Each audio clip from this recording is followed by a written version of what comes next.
Jo Leute, was geht und herzlich willkommen zurück zu einem erneuten Battlefield 2042 Video. Nachdem wir im letzten Video kurz über das Event gesprochen haben, das ja jetzt dann zu Halloween an den Start kommt, gerne da nochmal das letzte Video auschecken. Heute ist auch ein relativ cooler Trailer dazu erschienen.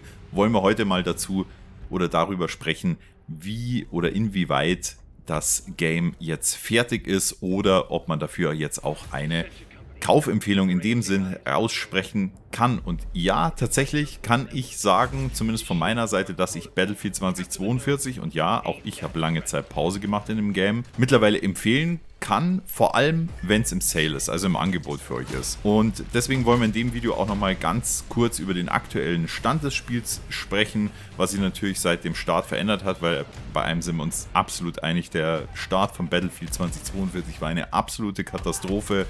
Bis ein Jahr völliger Horror, wirklich, und letzten Endes hat es auch mich dazu bewegt, trotz dieser kontinuierlichen Verbesserungen, aber auch in dem Spiel eine längere Pause einzulegen, beziehungsweise nicht nur vom Spiel, sondern leider auch vom Content, von der Content Creation her eine längere Pause einzulegen. Und da hat sich jetzt aber wirklich so viel getan, dass ich sagen will, ich bin wieder back. Ich habe auch wieder Lust auf Battlefield 2043, wollte ich schon sagen, aber es ist immer noch Battlefield 2042 und dementsprechend macht es mir Sinn, mit euch darüber zu quatschen. Eure Meinung dazu gerne in die Kommentare. Wir haben ein All-Time-High in den Spielerzahlen, über 100.000 Spieler zumindest bei Steam oder nur bei Steam. Klar, die Daten kann man vielleicht auch ein bisschen anzweifeln. Sux hat da auch ein Video dazu gemacht, wo er sagt, okay, als das Free-to-Play-Weekend war, waren es 100.000 und komischerweise Free-to-Play ist vorbei und es sind immer noch die gleichen Spielerzahlen. Da müsste man ja fast denken, dass das Game, beziehungsweise dass die Spieler alle sich das Game gezogen haben und inwieweit das realistisch ist.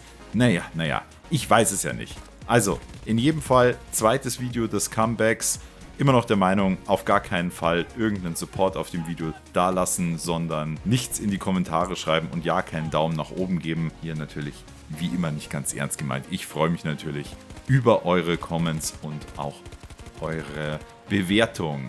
So schaut's aus. Also, wir schauen nochmal gemeinsam ganz kurz in den Start von Battlefield 2042 und sicherlich erinnert ihr euch alle noch an diesen Katastrophenstart. Das Spiel hat von Anfang an mit zahlreichen Problemen zu kämpfen gehabt, also was nicht nur altbewährte Battlefield-Veteranen stark getroffen hat, ich nenne nur mal Stichwort Spezialisten, sondern ich denke auch jeden, der irgendwie mal mit dem Franchise in Berührung kam und auch vielleicht Neuankömmlinge, weil ich erinnere mich da gerade an den Start des Games, da sind viele, auch nachdem COD nicht so performt hat, auch aufgrund des Modern Settings, ich denke, da war COD Vanguard zu der Zeit am Start, haben da reingeschaut und es war natürlich performance-technisch, balance-technisch, so viele Punkte waren da so negativ, dass die Spieler auch alle wieder abgesprungen sind oder ein Großteil und seitdem haben wir uns da entlang gewirkt. Aber ich würde fast so sagen, nach circa einem Jahr kam so die Kehrtwende, nachdem die ganzen Basic-Maps mal durchgelutscht waren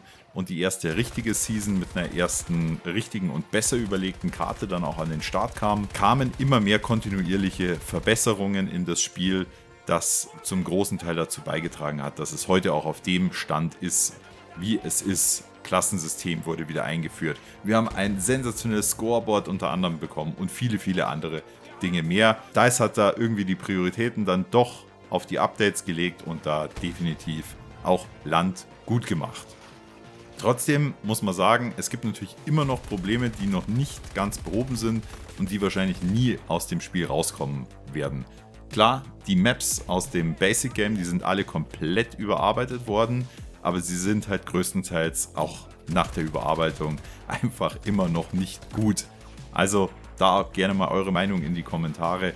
Ich bin der Meinung, so alle neueren Seasons, die Karten, die dazu kamen, auch mit der letzten, die sind einfach viel, viel besser und da hat man sich auch grundsätzlich mehr Zeit genommen, auch mehr Arbeit, Fantasie in diese Maps auch reingesteckt und nicht einfach leere Maps auf den Markt geschmissen wie im Basic Game und dann ein paar Container drauf geklatscht. Natürlich gibt es auch einige technische Verbesserungen, was den Aim Assist angeht, beziehungsweise was das Aiming itself angeht und das ist in Summe auch alles in die richtige Richtung gegangen und wird kontinuierlich verbessert. Also insbesondere jetzt der letzte Update 6.0 wo auch die Steuerungsverbesserungen ins Spiel kamen, dass man jetzt es auch wirklich hinbekommt, dass man das gleiche Feeling von der Steuerung, vom Aiming und so weiter hat, wie man es von vorherigen Titeln gewohnt war. Also man kann es jetzt wirklich so einstellen, dass sich die Settings genauso anfühlen wie in einem Battlefield 5 oder in einem Battlefield 1. Und das ist auch nochmal super, super wichtig, dass man einfach sein Muscle Memory nicht permanent durch die Gegend wirft, wenn man zwischen den Spielen dann wechselt. Also finde ich positiv und wie gesagt, auch meine Motivation nimmt dahingehend immer mehr zu, das Spiel auch wieder öfter in die Hand zu nehmen. Nächstes Thema ist für mich die Waffenbalance und auch hier immer wieder selbes Prinzip. Vault-Waffen wurden hin und her gepatcht und dann sind sie mal zu stark, mal zu schwach. Dann gibt es immer wieder lustige Buffs, die kein Mensch versteht. Zuletzt geschehen mit der Shotgun. Also, aber gut, ich denke, das gehört wirklich zu jedem Spiel dazu. Ich weiß nicht, warum das nicht final komplett durchgecheckt wird. Aber kennt man aus anderen Spielen auch, dass die Waffenbalance da nicht immer 1000% von Anfang an on point ist und man dann immer mal wieder nachpatchen muss, zurechtpatchen muss, etc. etc. Also, da würde ich mir jetzt nicht so abfacken zu dem Thema, sondern das ist, wie es ist. Klar, einige Waffen fühlen sich für mich auch vielleicht zu ähnlich an. Fahrzeuge, also Fahrzeugbalancing, es steht nochmal auf einem ganz anderen Blatt Papier. Also da hat man auch immer so die Schwierigkeit, ja, die Jet Pilots und die Heli Pilots sind mit den Gegenmaßnahmen nicht zufrieden. Aber auch da ist viel passiert in Richtung Abwehrmechanismen bei Panzern, bei Flugzeugen, bei Helis, auch mit den unterschiedlichen Höhen, ab wann du dann mit welcher Anti-Air anvisiert werden kannst. Also da ist viel richtig gemacht worden oder nachgepatcht worden, auch wenn man ganz einfach sagen muss, okay, gab es halt in allen anderen oder gab es halt in anderen Battlefield-Teilen auch schon, hätte man halt auch gleich dazu kommen oder darauf kommen können. Aber ist wie es ist, Hauptsache, wir haben es jetzt mal im Spiel und DICE hat nochmal ordentlich Arbeit gehabt für die Langzeitbetreuung. Das ist natürlich auch für mich eine spannende Frage. Es ist jetzt schon wirklich viel gemacht worden in dem Spiel, also ich bin mir da gar nicht so sicher, wie weit die da überhaupt mit dem Folgeteil sind, ob die wahrscheinlich dann eher noch in der also in der Vorentwicklung sind, noch gar nicht im richtigen Programmieren. Aber gut, ich bin auch kein Entwickler. Ich denke aber, dass die Kapazitäten da jetzt schon echt gut genutzt wurden, um das Spiel wieder auf den Stand zu bringen. Und wenn es dann so ist, dann hoffen wir natürlich, dass es jetzt auch nicht gleich wieder einstampfen, sondern den Drive vielleicht dann auch mal nutzen und in Richtung einer Season 7 und 7.8 dann nochmal gehen. Also, das ist zumindest mal meine Meinung zum aktuellen Stand. Battlefield 2042. Habt ihr Bock, das Game anzufassen, zu zocken? Oder sagt ihr, nee, der Braten, der ist für mich schon lange im Ofen verkohlt. Da habe ich überhaupt keinen Bock mehr drauf.